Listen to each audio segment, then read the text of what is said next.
تیسری ہجرت کا شرف پاتے ہیں۔ ابھی مدینہ کے اندر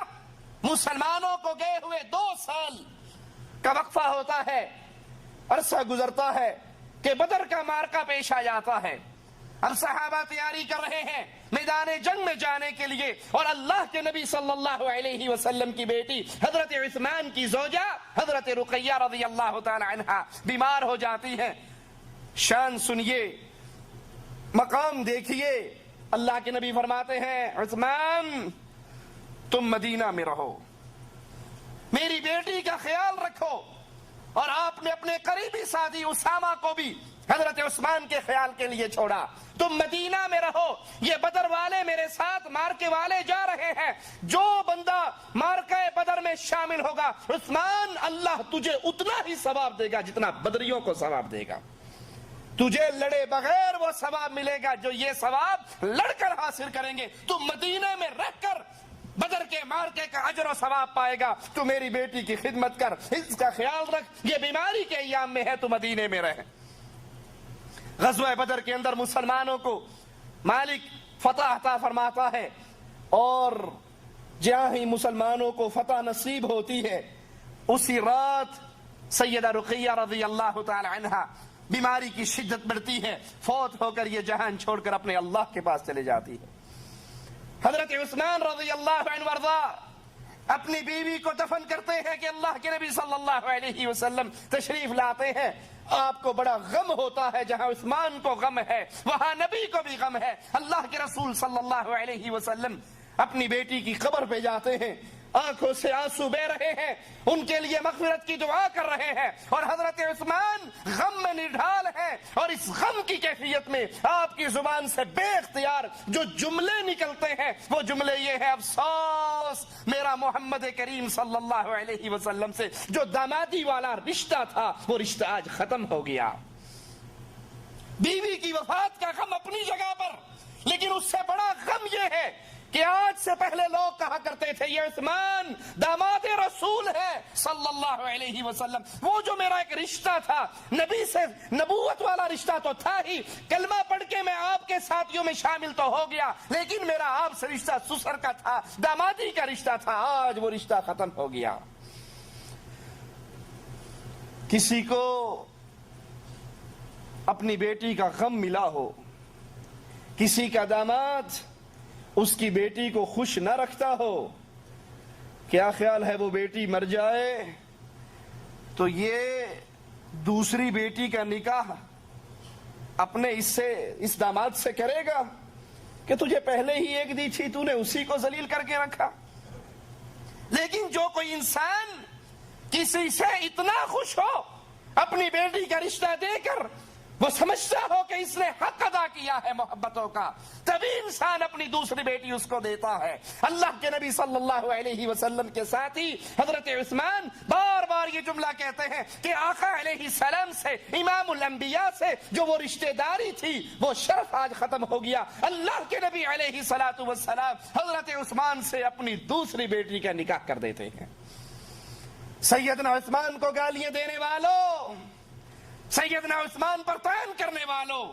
سیدنا عثمان کی توہین کرنے والوں، سیدنا عثمان کے ایمان کا انکار کرنے والوں، سیدنا عثمان کے بارے میں نفاق کی تہمت لگانے والوں، بتاؤ اگر عثمان سچے مومن نہ ہوتے، اگر عثمان سے رسول صلی اللہ علیہ وسلم خوش نہ ہوتے، اپنی دوسری بیٹی کا نکاح اس سے کیوں کرتے؟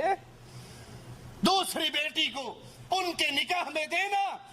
یہ عثمان کے ایمان کی بھی گارنٹی ہے، آپ کے اخلاق کی بھی گارنٹی ہے، محبت رسول کی بھی گارنٹی ہے کہ اللہ کے نبی صلی اللہ علیہ وسلم کو آپ سے اتنی محبت تھی، ایک بیٹی کے فوت ہو جانے پر دوسری بیٹی کا نکاح آپ سے کر دیا۔ اللہ کے رسول علیہ الصلوۃ والسلام ہجرت کے 6 سال اپنے اصحاب کرام کو لے کر عمرے کی نیت سے مدینہ سے نکلتے ہیں۔ 1400 صحابہ آپ کے ساتھ ہیں، ارادہ عمرے کا ہے، اسلحے سے لیس نہیں ہے، جنگی حالت میں نہیں، جنگی تیاری میں نہیں، بلکہ صرف عمرے کی غرض سے آتے ہیں۔ کفار مکہ کو پتہ لگتا ہے کہ رسول کریم صلی اللہ علیہ وسلم تشریف لا رہے، وہ عہد کرتے ہیں کہ اللہ کے نبی علیہ الصلوۃ والسلام کو ہم مکے کی حدود میں داخل نہیں ہونے دیں گے۔ اللہ کے نبی علیہ الصلوۃ والسلام کو بھی ان کے ارادوں کی خبر پہنچ جاتی ہے، آپ راستہ بدل کر حدیبیہ کے مقام تک پہنچ جاتے ہیں، اور وہاں سے قریشیوں کو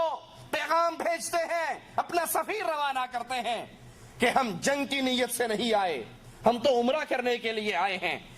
ہم اللہ کے گھر کی زیارت کے لیے آئے ہیں، جنگ کے لیے نہیں آئے، عمرہ کریں گے، بیت اللہ کا طواف کریں گے اور پھر واپس مدینہ لوٹ جائیں گے۔ قریش مکہ طائف کے ایک سردار عروہ ثقفی کو بھیجتے ہیں، وہ آتے ہیں رسول کریم صلی اللہ علیہ وسلم کی ملاقات کے لیے، آپ سے ملاقات کرتے ہیں، آپ ان کے سامنے بھی یہی بات رکھتے ہیں کہ ہم جنگ کے لیے نہیں آئے، جنگ کا ہمارا ارادہ نہیں ہے، تمہارے سامنے ہماری کیفیت، ہم جنگ کی تیاری سے نہیں آئے، ہم تو خالصتاً عمرہ کرنے کی نیت سے آئے ہیں۔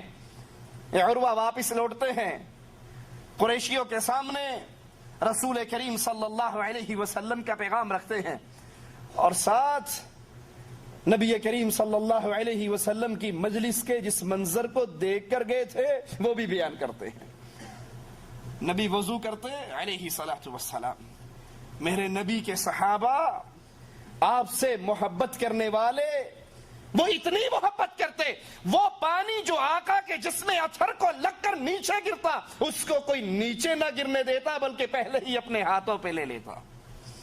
اور اگر کسی کے ہاتھ میں پانی کے قطرے نہ آتے وہ اپنے ساتھی کے گیلے ہاتھ پر اپنا ہاتھ لگا لیتا۔ یہ عروہ کہنے لگے، اے قریش مکہ، اے سرداروں، میں نے بڑے بڑے بادشاہوں کے درباروں کو دیکھا ہے، کیسر و کسریٰ کے درباروں میں گیا ہوں، لیکن اللہ کی قسم جو عزت، جو محبت، جو قربانی، جو اثار میں نے محمد کے صحابہ کو محمد سے کرتے ہوئے دیکھا ہے، میں نے دنیا کے کسی بادشاہ کے دربار میں نہیں دیکھا۔ تم جنگ سے باز آ جاؤ اور محمد کریم صلی اللہ علیہ وسلم سے صلح کر لو۔ قریش نہ مانے،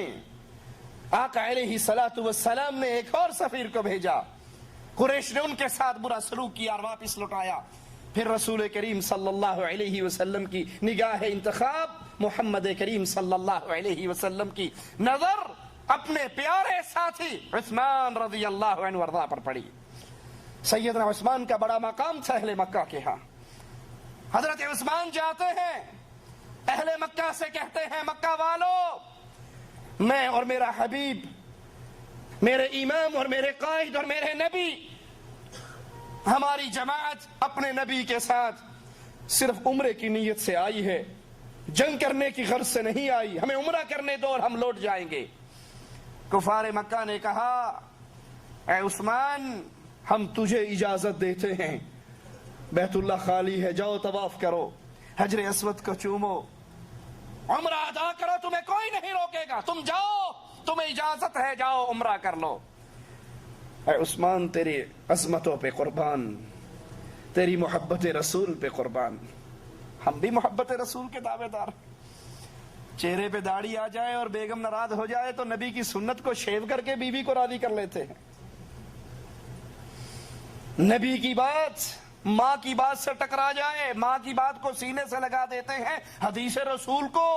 پشت کے پیچھے پھینک دیتے ہیں۔ اجی مولوی صاحب بات تو ٹھیک ہے لیکن آج تو شادی ہے نا میری، آج تو امی کی بات چلے گی، امی نے کہا ہے ڈھول بجیں گے تو بجیں گے، آج شادی ہے، آج حدیث کی بات نہ کرو، قرآن کی بات نہ کرو۔ بیت اللہ خالی ہے، سامنے موجود ہے، عثمان مکہ میں ہے اور اجازت مل رہی ہے، جاؤ بیت اللہ کا طواف کر لو، جاؤ عمرہ ادا کر لو۔ کہتے اللہ کی قسم، میں اپنے نبی کے بغیر اللہ کے گھر کا عمرہ نہیں کروں گا، بیت اللہ کا طواف نہیں کروں گا، حجر اسود کو نہیں چوموں گا، سعی نہیں کروں گا اگر تم میرے آقا کو اجازت نہیں دیتے۔ یہ کیسے ہو سکتا ہے؟ میں اور میرے نبی مدینے سے اکٹھے چلے